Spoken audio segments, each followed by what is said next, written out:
कक्षा 6 के विद्यार्थियों के लिए प्रश्नावली 1.3 प्रश्न संख्या 1। व्यापक नियम का प्रयोग करते हुए निम्नलिखित में से प्रत्येक का आकलन कीजिए। लिखा है व्यापक नियम का प्रयोग करना है। व्यापक नियम का मतलब होता है कि जिन भी संख्याओं को आपको आकलन करने के लिए दिया गया है उन संख्याओं में सबसे बड़े स्थान तक पहले सन्निकटन करना होगा। ए भाग में 730 धन 998 दिया है। जब मैं इसका आकलन करूंगा व्यापक नियम का प्रयोग के बाद, तो सबसे पहले मैं 730 को इकाई दहाई सैकड़ा, सबसे बड़ा स्थान सैकड़ा है तो सैकड़े पर सन्निकटन करूंगा। इसको भी इकाई दहाई सैकड़ा, सैकड़े तक सन्निकटन करूंगा, फिर उसके बाद जोड़ूंगा। तो इसका जो आकलन आएगा हमारे पास प्रश्न के हिसाब से व्यापक नियम का प्रयोग करते हुए आकलन बराबर 730 का अगर हम सैकड़े पर सन्निकटन करेंगे तो 7 के ठीक दाईं तरफ 3 है, तो इसका मतलब 7 बढ़ेगा नहीं, 7 ही रहेगा, बाकी 2 स्थान शून्य हो जाएंगे। धन 998 में इकाई दहाई सैकड़े में 9 है और 9 के ठीक दाईं ओर भी 9 है, तो इसका मतलब यह जो संख्या है 9 सैकड़े पर ये बढ़ेगी। 9 की जगह क्या हो जाएगा 10, 9 की जगह हो गया ये 10, इस 9 की जगह ये 10 हो गया। अब बाकी 2 स्थान शून्य। अब इन दोनों को हम जोड़ेंगे तो 1000 में 700 जोड़ना है तो 1700 हो जाएगा। ये आपका आकलन हो गया।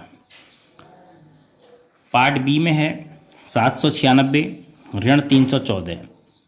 तो 796 इकाई दहाई सैकड़े, व्यापक नियम का प्रयोग करना है तो सबसे बड़े स्थान में जाना है। सैकड़े 7 में चले गए, दाईं तरफ 9 है तो 7 एक बढ़ेगा।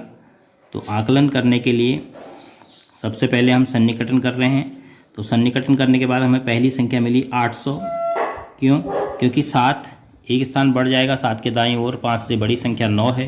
ऋण इकाई दहाई सैकड़ा, इसमें भी सैकड़े पर हमें सन्निकटन करना है, व्यापक नियम का प्रयोग कर रहे हैं तो सबसे बड़ा स्थान सैकड़ा है। तो 3 के ठीक दाईं ओर 1 है, इसलिए 3 बढ़ेगा नहीं, 3 ही रहेगा, तो बाकी शून्य हो जाएगा। तो 800 में से 300 घटाएंगे तो कितना हो गया 500। इसी प्रकार सी भाग में आते हैं। सी में आकलन नोट करेंगे। इकाई दहाई सैकड़ा हजार 10,000, तो हम 10,000 पे सबसे बड़ी संख्या है 1, तो 10,000 सबसे बड़ा स्थान है और संख्या है वहाँ पर 1, तो 1 के ठीक दाईं ओर 2 है, तो इसका मतलब 1 ही रहेगा, बढ़ेगा नहीं।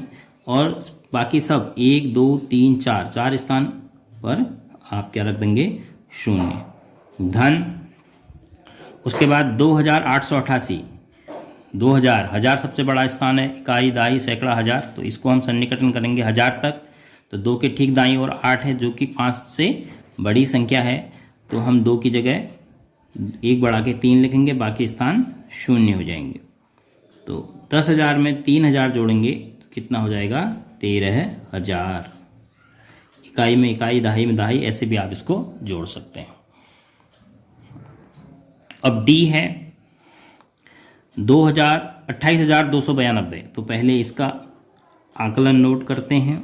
व्यापक नियम का हम प्रयोग कर रहे हैं तो आकलन आएगा इकाई दहाई सैकड़ा 1000, 10,000 पर पहले सन्निकटन करना है।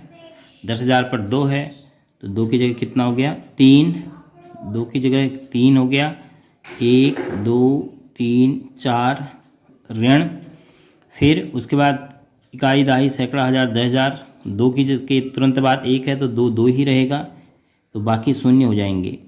तो 30,000 में से 20,000 घटा देना है तो कितना बचेगा 10,000। तो यह आकलन आया 10,000। अब जो हमने आकलन प्राप्त किए हैं यह दिमाग में ध्यान रखना है कि अगर हम 730 में 998 को जोड़ेंगे तो 1700 नहीं आएगा, लगभग 1700 के आसपास आएगा। एक मोटा मोटा आकलन है। तो इस प्रकार हम व्यापक नियम का प्रयोग करेंगे आकलन को ज्ञात करने के लिए।